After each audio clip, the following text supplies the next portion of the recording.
नमस्कार, मैं हूं सुकृति रॉय और आप देख रहे हैं वन इंडिया हिंदी। एनसीपी नेता शरद पवार ने कहा कि बीजेपी लोकसभा चुनाव में भले ही सबसे बड़े दल के रूप में उभरे, लेकिन नरेंद्र मोदी दूसरे कार्यकाल के लिए प्रधानमंत्री नहीं बनेंगे। वो यहां एक कार्यक्रम से इतर संवाददाताओं से बातचीत कर रहे थे। पवार ने कहा कि बीजेपी संसदीय चुनावों में सबसे बड़ी पार्टी के रूप में उभर सकती है और उसे सहयोगी दलों यानी कि सरकार बनाने के लिए जरूरी दलों की जरूरत होगी। इस परिदृश्य में प्रधानमंत्री नरेंद्र मोदी को दूसरा अवसर मिलने की संभावना नहीं है। जहाँ तक मेरा असेसमेंट है, मुझे थोड़ी बहुत जो राजनीति समझती है, इसके मुताबिक मुझे लगता नहीं कि अगले चुनाव के बाद मोदी जी प्रधानमंत्री होगी।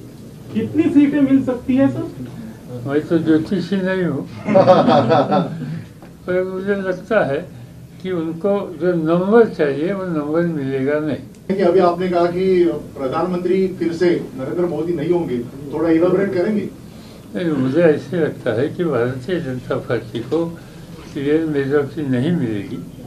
उनको सीट कम मिलेगी, सिंगल लार्जेस्ट पार्टी हो सकती है और सिंगल लार्जेस्ट पार्टी होकर वो चाहे वो प्रधानमंत्री हो नहीं सकता, उनको दूसरे की मदद लेनी पड़ेगी और दूसरी की जब मदद लेने की नौबत आएगी तब लोग नया प्रधानमंत्री के खोज में रहेंगे। शरद पवार का मानना है कि अगर बीजेपी को दूसरे दलों से सहयोग की जरूरत होती है तो दूसरी पार्टियां किसी और को प्रधानमंत्री बनाना चाहेंगी। इससे पहले 20 फरवरी को पवार ने कहा था कि वो चुनाव लड़ेंगे, लेकिन बाद में उन्होंने कहा, जब परिवार के 2 सदस्य चुनावी मैदान में हैं तो मेरे लिए ये अच्छा मौका है कि मैं आराम करूं। बता दें कि महाराष्ट्र में एनसीपी कांग्रेस के साथ मिलकर चुनाव लड़ रही है। वहीं पूर्व केंद्रीय मंत्री ने कहा कि वो नई दिल्ली में 14 और 15 मार्च को देश के कुछ क्षेत्रीय दलों से मिले थे, जहां महागठबंधन के बारे में चर्चा की गई। पवार ने कहा था कि वो अगले महीने हो रहे लोकसभा चुनाव में बतौर प्रत्याशी नहीं उतरेंगे। इस 78 साल के वरिष्ठ राजनेता ने कहा कि उनके परिवार के 2 सदस्य इस चुनाव में उतर रहे हैं, ऐसे में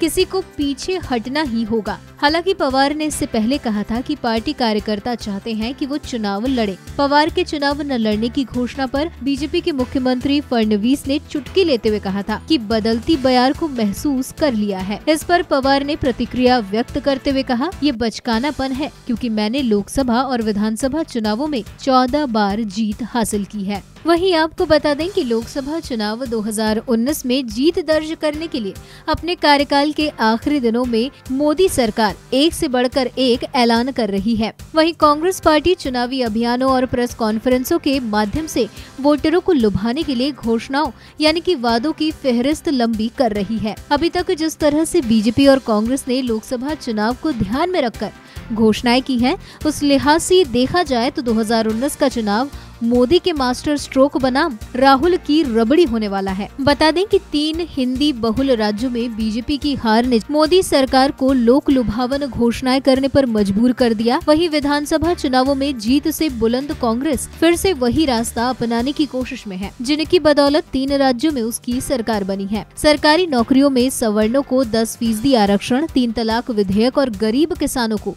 सालाना पेंशन जैसे मोदी सरकार के मास्टर स्ट्रोक को काउंटर करने के लिए राहुल गांधी ने भी चुनावी रबड़ी देने का ऐलान कर दिया है। कांग्रेस अध्यक्ष राहुल गांधी ने लोकसभा चुनाव से पहले महिला आरक्षण का वादा किया। राहुल गांधी ने चुनाव से पहले ये ऐलान कर दिया कि अगर 2019 के लोकसभा चुनाव के बाद उनकी पार्टी सत्ता में आती है तो महिला आरक्षण विधेयक वरीयता के आधार पर पार्टी जरूर पारित करेगी। वहीं किसानों की कर्ज माफी और न्यूनतम आमदनी की गारंटी का भी कांग्रेस ने वादा किया है। लेकिन इन सब के बीच मोदी सरकार के कड़े फैसले और वायु सेना के एयर स्ट्राइक का फायदा बीजेपी को आगामी लोकसभा चुनाव में मिलता दिख रहा है। देश के सबसे बड़े राज्य यूपी में एयर स्ट्राइक के बाद पीएम मोदी को दोबारा प्रधानमंत्री बनाने को लेकर लोगों की सकारात्मक राय है। फिलहाल इस वीडियो में इतना ही। ऐसी ही कई अन्य जानकारियों के लिए बने रहिए हमारे साथ।